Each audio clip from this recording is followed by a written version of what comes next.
Hello, good evening, and welcome. I'm John Lazarus with Stories Matter and D&D Publishing.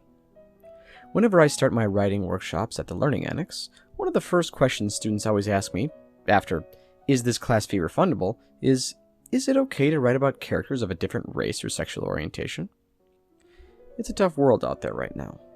In addition to worrying about honing your skills, trying to get your name out there, and getting cease and desist letters from your family to stop putting personal information about them in your YouTube videos, you also have to worry about getting canceled.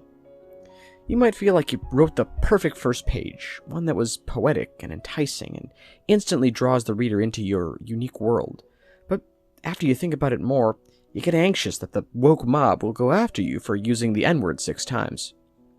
In today's video, I'll show you how even the straightest, whitest Oberlin graduate who grew up in the suburbs of Indianapolis can write about any race, creed, gender, or sexual identity. We're going to put on our metaphorical blackface on this edition of Stories Matter.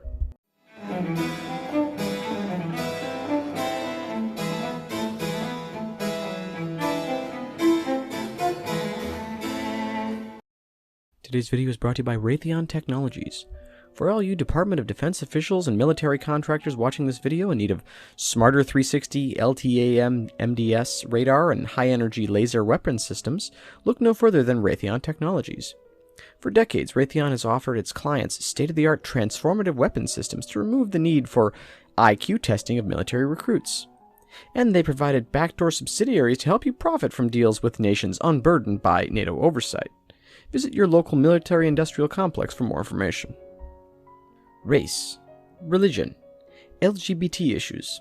Lots of writers want to shy away from these topics. But the whole reason you're a writer is to explore the unexplored and represent the underrepresented.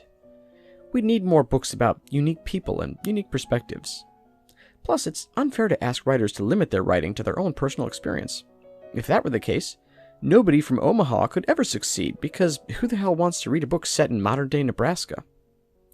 Before I get to the advice, I want you to relax. Acknowledge your discomfort, but be open to everything. We'll never make any progress if we embrace our ignorance. Don't be afraid to ask stupid questions in the comments. Men, don't be afraid to ask our female viewership how a vagina works. Black people, don't be afraid to ask our Chinese, Japanese, and Korean viewership what the different slurs for blacks are in their native language, so you can finally know what those people in the laundromat are really saying. Step 1. Do your research. As with anything else you write, a good story begins with great research. Don't even think about race, gender, or identity for a minute. Pretend you're a Mormon who wants to write a book about an alcoholic. How would you go about doing it? Now, if it were me, I might do a few different things. I'd watch home movies of my father. I'd attend local AA meetings under false pretenses to get ideas. I'd hang out under a bridge at night. And in fact, these are all things I did when I wrote Plastered Bastard, a revenge thriller about a serial vehicular manslaughter perpetrator.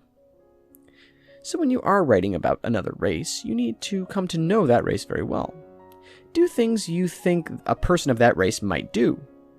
Listen to recorded speeches of beloved political leaders, for example. Watch gay porn. Watch anime. Email your manuscript to someone in your office of that race, even if you don't know them very well, to get their input. And if they're a janitor without an email address, print out a copy and put it in their utility shed, as I've often done. Step 2. Describe your characters in detail. When I was teaching at the Learning Annex, I can't tell you how many people would give me vivid, detailed descriptions of their white characters, while the minority characters were just black or Asian, and the reader was supposed to fill in the blanks. Whenever I came across this, not only did I make this person write an apology to each member of the class, but I also made them wear a sandwich board that said ignorant races for the rest of the lesson. Let's take an example. Look at this woman. How would you describe her? Would black suffice?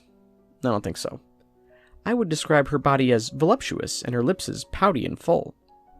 I would say that her hair was shiny and silken, and I wanted her to stand over me, completely naked, bending down and dangling the hair so it was just gently tickling the skin of my chest until I reached orgasm. Step 3. Don't be ambiguous. For a writer, specificity is everything. In addition to your descriptions, this also applies to your diverse characters' backgrounds.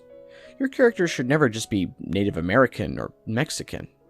Are they from the hills of Sinaloa or the slums of Juarez? And this doesn't just apply to race. When I write gay men, the first decision I have to make is if he's a top or a bottom. Then I ask, does he generate the power, or is he just receiving the power? Does he prefer reach-arounds, or is he willing to let the release come of its own accord? Step 4. Avoid savior narratives. At the Learning Annex, I used to have this one student. We'll just call him Jeff Stanley Wilson. Though he was an older guy, he was about as woke as a boomer gets. He followed all of the above rules pretty well and created some diverse, three-dimensional characters of color and other sexual orientations. But Jeff's problem was his heroes were always white males. And they were also exactly the way he looked. Bald head, glasses, and 6'7". And they were also all named Jeff Stanley Wilson. I always told Jeff that he was limiting himself as a writer by doing this. Sure, like Jeff, you may write as a kind of wish fulfillment to forget that your wife left you and that your son was killed by a drunk driver. But it sends the wrong message to say that people of color rely on whites to be saved. And it's just not very true to life. I mean, look at all of history. That's all for today. Please don't forget to like and subscribe, and I'll leave you with this week's This Day in Literary History. See you on the next one.